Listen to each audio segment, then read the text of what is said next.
How to remove passwords from Windows. Hello guys, this is Atticus and welcome back to another tutorial video. In today's video, I'll teach you guys how you guys can remove passwords from Windows. So without any further ado, let's dive right into it. First step, open up your settings. After you open up your settings, here on the left sidebar, you'll find an option called Accounts. Tap on Accounts.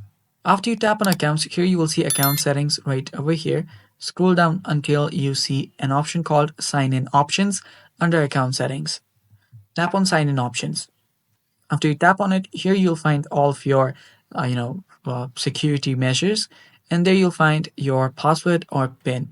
So if you simply tap on that, there you will see an option that will let you simply change your PIN. So tap on change PIN. I don't have it currently right now, but here you will find an option that says change PIN. After you tap on the change PIN option, what will happen is that you can then simply leave, type in first type in your current key. Then after that, on the second option, you will need to leave everything blank on the new password option. Then just let it be and set that up, and then your Windows device will no longer have any password. And that's basically how you do it, guys. And that's all for today's video. Thanks for watching. Stay tuned for more upcoming tutorial videos, and bye bye. Take care.